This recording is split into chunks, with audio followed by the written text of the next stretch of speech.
StraightallDay.com. You're now tuned into the show where you learn the discipline to show up day after day to do the work, the confidence to put yourself out there boldly and authentically, and the mental toughness to continue showing up, doing the work, putting yourself out there even when the success you expected to achieve has yet to be achieved. And on top of all this, you get a huge dose of personal initiative.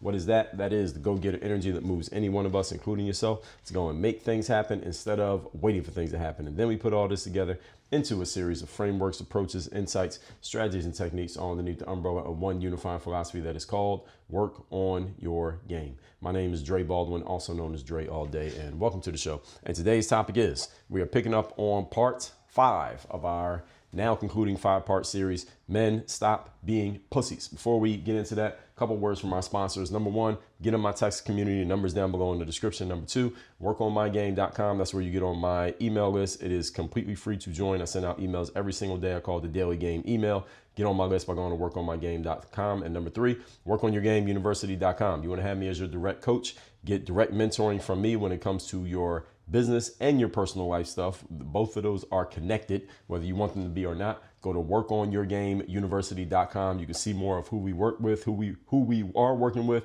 and how you can be the next contestant, the next person we work with. Go to workonyourgameuniversity.com. Link down in the description.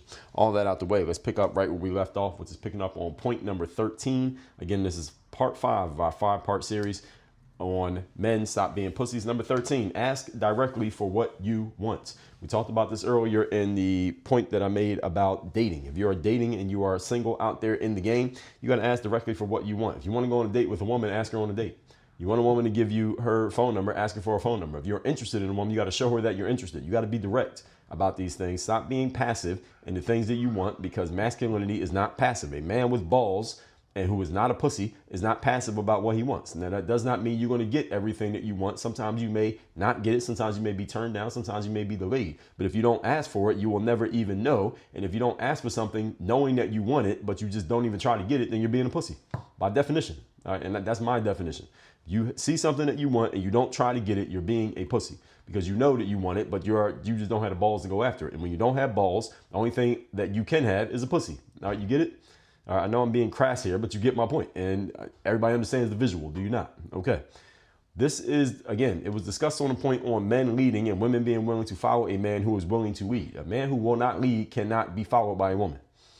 A person who will not lead cannot be followed by anyone. A dog won't even follow you if you won't lead.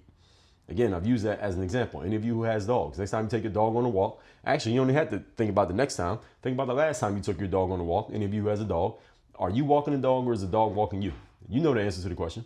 Next time any of you's outside, even if you don't have a dog, just look at someone who's walking the dog and ask yourself, who's leading that walk? Is the dog walking the human, or is the human walking the dog? It's usually very obvious. And again, let me be clear when I say that. The dog doesn't have to be some super big dog that can physically overpower the person. Hopefully you don't have a person walking the dog they can't physically control, because that's a problem. That dog decides to dart out in the street, or both of y'all might get hit by the car. The point is, you got a little tiny dog. A little chihuahua can be walking a human because the chihuahua is leading the situation and the person is being led by the dog. Yeah, you don't want that. You want the person leading the dog, not the dog leading the person. And if you're a man, you want to lead, especially when you're dealing with a woman. The woman shouldn't be leading you, and she ain't gonna probably. I wouldn't say this is not always the case, but generally is the case that a woman who has to lead a man is not going to stay in that situation for too long. Most times. Now, there are some situations in which that is not the case, but there are times when it is the case.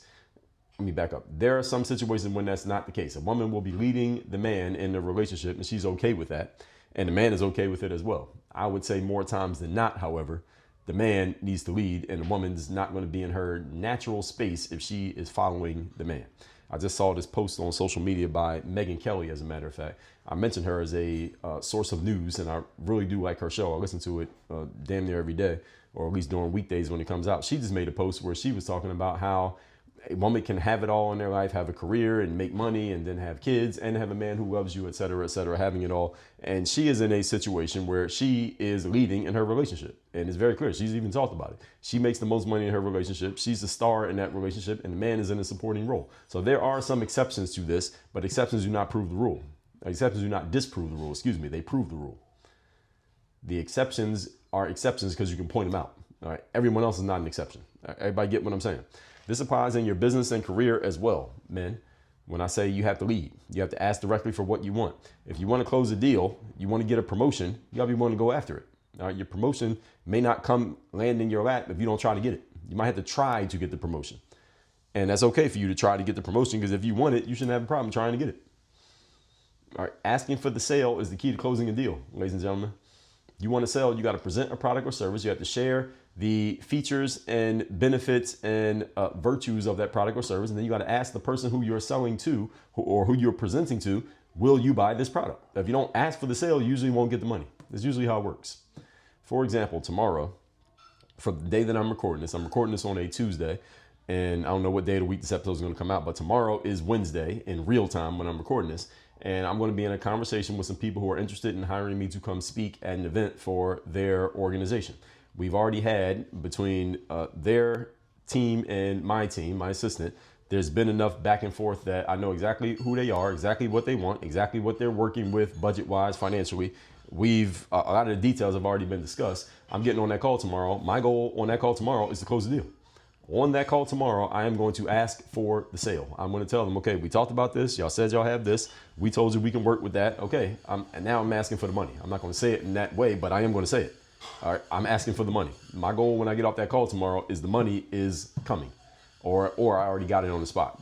Being who this organization is, they may have to go through this person or that person, and somebody has to sign something, and they got to do a wire or all that. But it should be completely secure that this amount of money is coming from you to me, and we're going to do this deal. All right, that's my job when I go on that call tomorrow. Point is, I'm telling you that to tell you that if you want something, you must be willing to ask for it. And tomorrow, I'm going to ask for it, because that's my job, to close the sale. All right, the key aspect of getting a deal, folks, is you must ask for the money. And when I say the money, I mean that metaphorically as well as literally. So tomorrow when I get on that call, I'm literally asking for money. But when you're dealing with a woman and you want to date her, you got to ask for the money. The money might be, give me your phone number. The money might be, let's go on a date. The money might be, marry me, whatever it is. You got to ask for it. If you don't ask for it, you probably ain't getting it. You got it? Good. So the key aspect of closing the sale, folks, and actually getting what you want, is you got to ask. Okay, have I said that enough? Most human beings are perpetually indecisive. If you're familiar with Mr. Napoleon Hill, he wrote a book called Think and Grow Rich, which most of you heard of. He wrote several other books. One of my favorites is called The Law of Success. Think and Grow Rich is actually inside of The Law of Success. And Napoleon Hill listed in his book the 17 principles of success, and he also listed the 31 major causes of failure. Now, let me tell you something interesting about both of those lists. And by the way, I have episodes on this very feed about those things. And let me pull it up so y'all can see it, or you can find it. Episode number 183 and episode 184, Napoleon Hill's 17 Principles of Achievement, part 1 and part 2. And then he did the 31 major causes of failure. Those are episodes number 147, 148, and 149. So the first thing you should notice about those two lists is that when it comes to success, there are 17 principles. When it comes to failure, there are 31 major causes, which means it's almost twice as easy to fail as it is to succeed. 17 ways to succeed, 31 ways to fail. And number two, if you actually read the list, if memory serves me correctly, in the 17 major principles of success, the number one, or very close to the list, was having a definite purpose. Successful people have a definite purpose and know exactly what they want, where they're going, and why they want it, and they are actively pursuing it. We talked about this in an earlier point in the series. And when it comes to the 31 major causes of failure, one of the top items on that list, major causes of failure, you know what it is? It is indecision, indecisiveness. So one of the major ways you are successful is that you are very clear on your purpose. And you know exactly what you want. You're going after it. One of the major reasons people fail is because you don't know what you want, or you're indecisive about what you want. You're very passive about it. And this is the reason why you end up not getting it. Very interesting, isn't it? And this book was written damn near 100 years ago. Actually, it might have been 100 years ago. So the Law of Success came out before Think and Grow Rich. Think and Grow Rich came out later. So most human beings are perpetually indecisive. So even when you and another person want the same thing, check this out. You and another person want the same thing, but it's hard for the action to commence because neither one of you wants to be decisive enough to take control of the situation. If you're a man dealing with a woman, you had to take the lead in the situation and she will follow you. Did y'all see the movie Hitch with Will Smith? And I don't know who that other actor was. Y'all remember that movie Hitch? And what did Will Smith say to the guy? He said, when you walk the woman to the door and you want to get a good night kiss after the date, you come 90% and she comes the other 10. You come 90% of the way, that's leading, she can come the other 10. But if you don't take the lead and come 90% of the way, she's not going to come 90% of the way to you most times. Are there exceptions to this? Yes, there are. But exceptions do not disprove. I always mess it up. Exceptions prove the rule. Not I always mess it up. I messed it up twice here today. Exceptions prove the rule. Okay? So you have to come 90% of the way. She comes the other 10%. And it doesn't just apply to good night kisses. It applies to pretty much everything. So when you and another person want the same thing and nobody wants to step forward, then nothing happens. In sales, a customer approaches you and they're interested in buying your product or service. They ask you some questions, you answer some questions, maybe you ask some questions, and they give you answers to your questions. If you don't know how to close the deal, you may end up not making a sale even though they wanted to buy. They didn't buy because they don't know how to buy, and they didn't buy because also you don't know how to close and you don't know how to sell. Who's responsible for this? Who's responsible for this sale not happening? You are, not the prospect, you. Now, yeah, they're disappointed because they didn't get the product, but really you're responsible because you're the salesperson. You are in control in a sales conversation, not the customer, you. Any of you who's ever done any type of sales training, you should know this. It should be in your bones to understand this. And any of you who wants to be a good salesperson, I teach people how to sell. I work with sales teams. I do sales trainings. I can help you with this. Join Work on Your Game University to help you out with this. Or if you have a sales team, reach out to our team, our staff, and you can talk to me about coming and doing a sales training for your folks. As a matter of fact, speaking of such, there's another conversation we have going on internally in our company that my assistant is handling that she's been filling me in on, of someone who wants to bring me in literally for a sales training for their team that we would do virtually. Only thing we're discussing right now is the numbers. We're discussing, all right, can we financially make this work one way or another? And I think we're pretty close on a number. And the goal here is eventually there's going to be a conversation between me and the person. As a matter of fact, I might not even have to have a conversation here. My assistant may be able to close this. Ideally, I want my assistant to be able to close most of these without having to talk to me, without having me having to talk to the other person, the other main person. But we're going to get that deal closed. At some point, me or my assistant is going to ask them for the money. Are we doing this or not? All right, give me the money. All right, here's the link. Again, I'm not going to say it that way, but that's going to be the sentiment. All right, and we're going to say that in a very professional tone. We're going to get the money, get the deal closed. Why? Because that's the job. That's our job. Close the deal. Because if I don't close the deal, well, guess what? I don't get a chance to give the game to the people who need it. And my purpose is to give the game to the people who need it. And if I can't close the deal, then I never get a chance to give the game out. So the game dies on the vine. Nobody gets anything. Everybody loses. I lose, they lose, society loses, the government loses because they can't tax me because there was no money made. Nobody wins. This is a lose, lose, lose, lose all around if you don't close the deal. Everybody understand this? Good. Action cannot commence if no one takes control of the situation. So you be the person who takes control. And again, this touches right back to the point on purpose that I already made. Do you know what your purpose is and what you are here to do? If so, then your actions are a form of an ask for the manifestation of that purpose. Should I say that part again? Your actions are a form of an ask. When you do things, you are asking for something. When you go to the gym, you're asking for muscles. You do cardio, you're asking for good cardiovascular health. All right. When you do something, your actions, they are a form of an ask for the manifestation of your purpose. If your actions are a reflection of your purpose. If your purpose is, I want to be a great salesperson, then your actions should reflect that you want to be a great salesperson because you're going to sales conferences, you're doing all the sales training that's available to you from your company. You're learning more about sales. You're watching things about sales. You're reading about sales, and you're actually going out and doing sales. All those actions are a form of an ask to the universe that you want to get better at selling. So see, the thing is, folks, and men specifically who I'm talking to in this series, your purpose should be obvious through your actions. You don't even have to announce to people, hey, here's my purpose. Hey, did you know my purpose was ABC? You don't have to tell people what your purpose is. Your actions should make it obvious what your purpose is.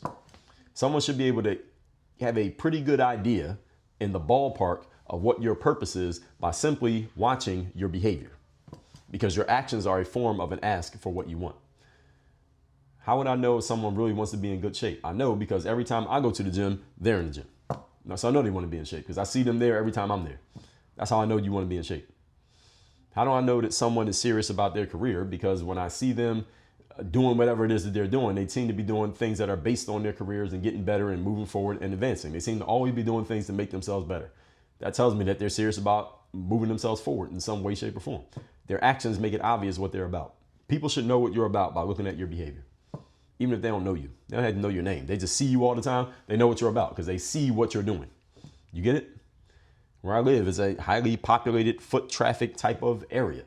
I run into people all the time who, when I eventually speak to them, They've seen me many times. Sometimes I've seen them. Sometimes I don't notice them, but they have noticed me. And they'll say things that tell me that they clearly have noticed me in the past and they've been observing me and it's clear what I'm about.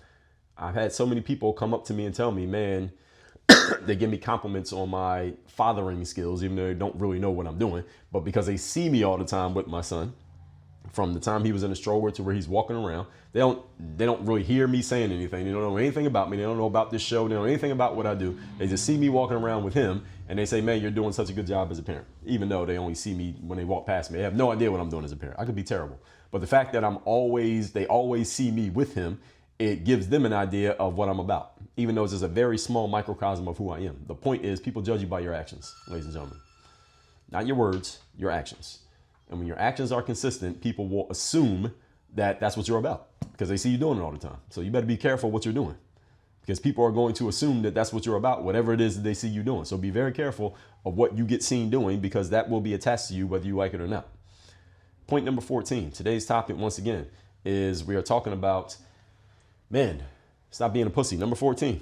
Get weak men away from you and out of your orbit. Now, how do you define a weak man? Well, first of all, you can come up with your own determinations of what a weak man is, but I'll help you out by letting you know that what I've told you so far in this series, any man who is violating these points is a weak man. And you might be the weak man that you need to get away from. That's actually a great metaphor. You need to get away from yourself, which means doing some drastic things to make sure you drastically change any pussy tendencies that you may have and instead having some balls. So you might be the number one weak man you need to get away from. And if there are other weak men outside of you need to get away from them ASAP, immediately. Get away from these people. Get them out of your orbit. We all understand the law of attraction says that we become the average of the people we spend the most time with. Excuse me, the law of association. We become the average of the people we spend the most time with. And it doesn't matter how many people it is. It could be 5, it could be 2, it could be 30.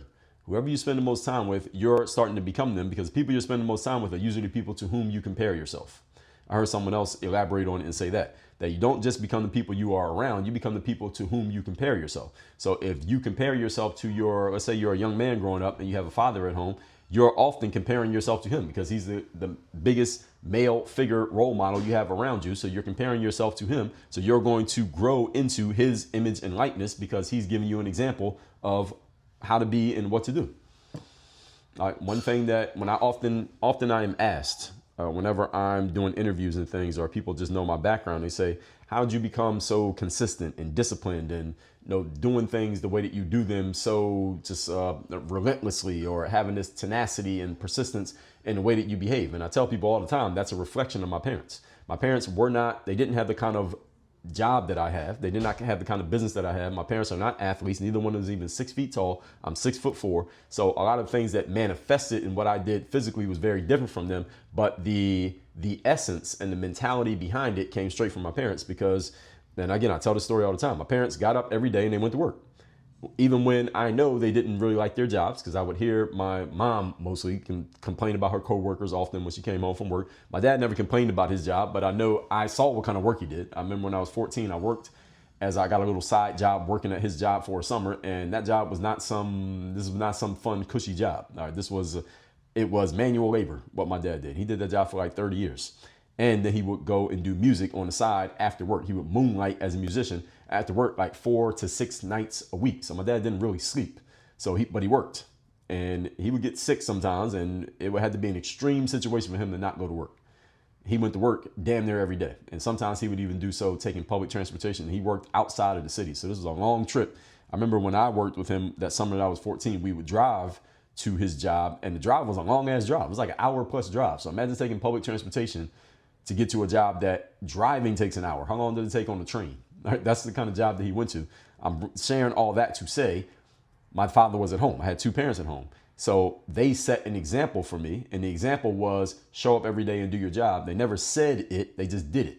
So when it was time for me to go out into the world and do my thing, first as an athlete, now as a business person, I took that example, even though I didn't follow them career-wise. I had different options because I came up in a different era. The internet didn't exist. My parents were not athletes. I had athletic genes and the size to be an athlete. So I took a different path tactically as far as what I did. But the essence of what drove it was to show up every day and do the work. Like I tell you all every day when I open the show, that came from the role models I had in front of me, which was my parents. I'm saying all that to say to you, if you don't have any quality male role models around you, you need to go find some. The good news about the world we live in today is that you can access pretty much anybody you want to access if they are making themselves available, because the internet has democratized association and relationships. You can have a relationship with somebody who doesn't even know you.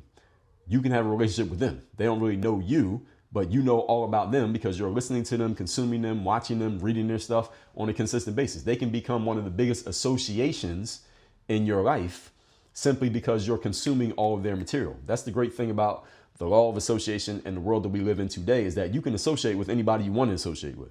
40 years ago, if you didn't have any positive people around you, you were stuck around a bunch of fucking losers and there wasn't a lot you could do about it, at least until you got old enough to have the resources to move around.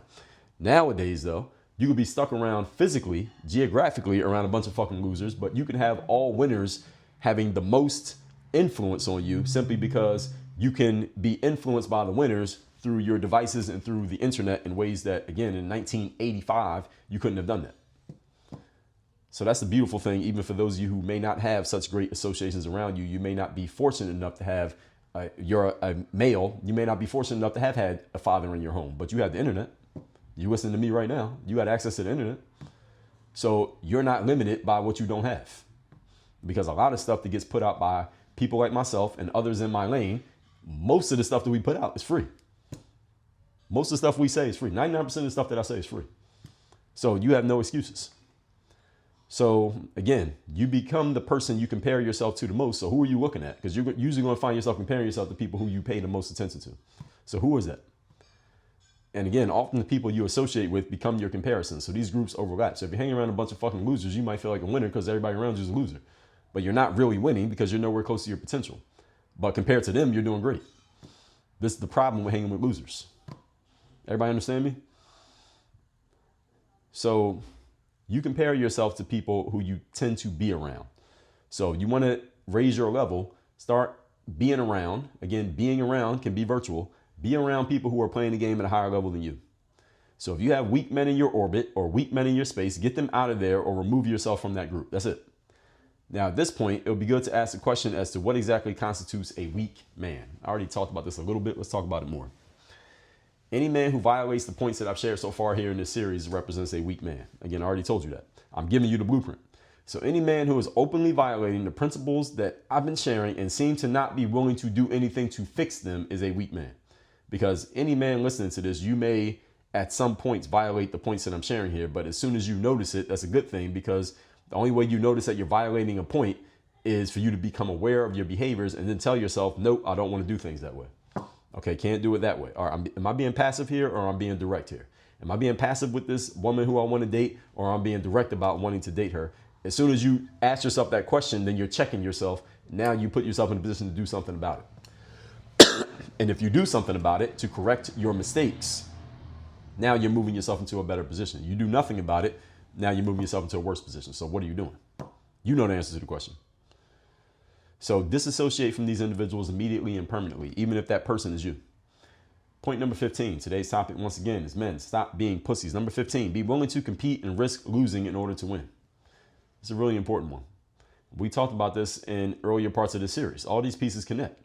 Again, if you're a man and you're single and you're out in the dating market and you see a woman that you're interested in, approaching her comes with a risk that she might not be interested in you. But if you don't try, you don't get anything. Nothing ventured, nothing gained. You have to be willing to risk losing in order to win. The value of winning, ladies and gentlemen, in all of life is that you had to risk losing in order to position yourself to win. Nobody respects a winner who couldn't have possibly lost. We respect people who go up against something that looks like it could beat them, but you beat it. That's what makes people respect your success. People respect your success when they know what you had to go up against in order to get it. If you have success that you didn't have to go up against anything in order to get it, people don't really respect it. People may say, all right, that's cool that you have it, but what'd you have to do to get it? What'd you have to go through to get it? If you didn't have to go through anything to get your success, then it's not really that impressive, is it? Any of you who's ever gotten the success that you didn't really have to work hard to get, you're not even impressed by that success. You don't even impress yourself because you know you didn't have to do anything to get it. And when other people find that out, they won't be impressed by it either. So what challenge are you going to face? Everything in life has a trade-off, ladies and gentlemen. There are no perfect scenarios or outcomes. If you want to win big, you got to risk losing big. In any situation in life in which you did or could lose big, that situation must carry the opportunity for winning big. Anywhere that you could lose big, you could win big. It's like betting big at a casino. Yes, you could win very, very big if your number hits, and you can lose very, very big if you lose. Right? That's how it is. This is the law of the universe. This is how all of the universe works this way. The reason why many people live mediocre lives is not because they are mediocre by design necessarily. Most people are not necessarily designed to be mediocre. Most people end up mediocre, however, and is also not because God deemed everybody to be mediocre with only a few exceptions. So he deemed these few people to be chosen and great, and he deemed everybody else to be mediocre. No, that's not true. You may hear some people who have achieved at a high level say that about themselves in a hyperbolic way usually, but that's not actually the case. The reason most people live mediocre lives is because most people are never willing to put anything on the line that if it worked would get them anywhere above mediocrity. In other words, most people never even try to do something that would take them past mediocrity, even if it worked. So no matter what they do, they always end up at mediocre because they never try anything that would move them past it. Now ask yourself the following question, man. When's the last time you tried something that if it had worked, or if it does work, maybe you're still working on it right now, would significantly alter the trajectory of your life? When's the last time you tried something that if it did work, maybe it didn't work, but had it worked, or maybe is not concluded yet, it's still, the jury is still out, but if it does work out, it would significantly alter your life? When's the last time you even tried something like that? When's the last time if you're a single man dating, when's the last time you approached a woman that if she said yes, you'd be like, oh my God, this is the most attractive woman I've ever dated in my life? When's the last time you even seen a woman that fit that description and you even tried to talk to her? The last time you tried? When's the last time you tried to close a deal or sell something at 3, 4, 10x the prices that you normally accept? When's the last time you tried? And many of you can't answer the question. And this is my point. The reason many people live mediocre existences is because they never even try anything that could possibly take you past mediocrity. So you're stuck in mediocrity because no matter what you do, you can't go past it. You're not even positioning yourself to win. Can't hit a home run without swinging for the fences. All right, if every time you go up to bat, using the baseball analogy, you're trying to bunt, it's impossible for you to hit a home run. Actually, it's not impossible. Technically, you could bunt your way to a home run, technically, but does that usually happen? No. Usually home runs happen when you swing really hard and you hit the ball over the damn fence. So if you never swing really hard, there's no way you hit the ball over the fence. So then when you look at your stats and you notice you have no home runs, it's not because you're not talented. It's not because you're not getting any good pitches to hit. It's not because God said you're supposed to not be a home run hitter. It's because you never even tried to fucking hit a home run. Of course you don't have any home runs. What are you expecting? Use a basketball analogy. You can't dunk without jumping. Most people need to jump in order to dunk the ball. Unless you're 8 feet tall and you can dunk without jumping. Most everybody else, if you want to dunk the ball, you got to jump high enough to actually dunk. If you don't leave the floor and jump, then you can't dunk. And some of you don't have any dunks on your stat sheet. And the reason you don't have any dunks on your stat sheet is not because you can't jump, not because the rim is too high, because you've never left the floor. So of course you don't have any dunks. I just came from a business conference last week. There are people who go to these conferences, 3, 4, 5-day conferences. They show up not knowing anybody, go to the conference, don't really talk to anybody, sit and eat all their meals, breakfast, lunch, dinner, by themselves, don't get to know anyone. Then the conference ends and they go home and they have not gotten to know a single new person, even though they were at an event with thousands of people for 5 days. If you never try, you can't win. This is what happens, folks. The reason most people are mediocre is because they don't try anything above mediocrity. They just don't try. This has nothing to do with your innate talents. You never swing for the fences, you can't hit a home run. If you want to hit home runs, you got to be willing to strike out. I don't know what the stats are now, but at the time when he stopped playing, Babe Ruth, who's a pretty well-known baseball player, all you heard of Babe Ruth, right? He had the record for the most home runs. He got surpassed in that, but he had the record for the most home runs. He also had the record for the most strikeouts. The most home runs ever hit was by him, and the most strikeouts was also by him. In order to hit home runs, you got to be willing to strike out. Kobe Bryant, all of you heard of him, right? Very well-known basketball player, one of the best players of all time, depending on who you ask, in the top, let's just say at least the top 20 all-time basketball players. Kobe Bryant holds the record as the date of this recording. Kobe Bryant holds the record for the most missed shot attempts in the history of the NBA. Kobe Bryant missed more shots than any player who has ever played NBA basketball. Now, can we agree that Kobe Bryant made a lot of shots? Can we agree that Kobe Bryant has a very long highlight reel? If you look up like the ultimate Kobe Bryant highlight reel, I'm sure there's a highlight reel somewhere on YouTube that's 3 hours long of just Kobe Bryant making shots. So he made a whole bunch of shots, but he also missed a whole bunch of shots. Because he was willing to miss, he got the makes. You understand? So if you want to date the prettiest girl, you got to be willing to approach the prettiest girl. Because she ain't going to approach you. She ain't got to approach you. She got every man in the room approaching her, or at least looking at her. Actually, as a matter of fact, the prettiest girl does not have every man approaching her. Actually, she only gets a few men approaching her. And it's an interesting thing. Let's take a girl who's a 10 on a scale of 1 to 10. A girl who's an 8 gets more men approaching her than a girl who's a 10 has approaching her. Now, why would more men approach the 8 than approach the 10? I just explained this to you because most people go for mediocre goals. The girl who's a 10 doesn't get approached as often as the girl who's an 8. She gets all the men looking at her and thinking about approaching her, but they never actually do it. So if you approach her, you got a better chance of landing the girl who's a 10 than the girl who's an 8, because the girl who's an 8 gets approached so often that you all start blending in together. The girl who's a 10 gets approached so seldom that when a man finally has the balls to approach her, she will actually give you the time of day and give you some conversation, because everybody else is just looking at her, but they won't say anything. Ladies, do I got that right? Ladies, do I have that right? And I'm not asking you, you don't necessarily need to be a 10 as a lady to answer the question. What I'm saying is, ladies, how often are you out somewhere and you see a man who clearly looks like he's interested in you because he keeps looking at you, but he won't actually approach you? And ladies, have any of you ever experienced this? Of course you have. Men, how many times have you been out, seen a woman you were interested in, and you kept looking at her, but you did not actually approach her? And she sees you looking and you still not approaching. Now she's losing confidence in you by the moment. Every time you look and don't approach, she's losing confidence in you, and she's not seeing you as a leader because you don't have the balls to approach her. Even though she sees you noticing her and you see her noticing you back, but you don't have the balls to approach, you're losing the game every minute that you hesitate. Everybody understand? Now, a girl who's an 8 or a 9 or a 10, she has no need to approach you. First of all, usually men approach women and women decide which one they're interested in. And secondly, a woman like that has a lot of options besides you. And she's not necessarily picking the prettiest guy. She's picking the one with the balls to approach. And it ain't that many of them. As soon as you got the balls to approach, you put yourself in a different category of the men in the room. You want to close a big business deal, you got to be willing to make a big pitch. Most people don't get what they want in life, not because they're incapable and not because the opportunity is not there, but because they never try in the first place. All right, if you are truly a man, this will never be your problem ever again, now that I've said it. That said, let's recap today's class. It was part 5 of our mini-series, Men Stop Being Pussies. Number 13, ask directly for what you want. Whatever you know you want, go after it. A lot of men never go after what they want. That's why they don't get it. Number 14, get weak men away from you and out of your orbit, including yourself. If you need to get yourself out of your orbit, do it. And number 15, be willing to compete and risk losing in order to win. Again, Babe Ruth had the most home runs and the most strikeouts. Kobe Bryant scored a whole bunch of points. He had the most missed shots. If you are not willing to miss, then you can never score.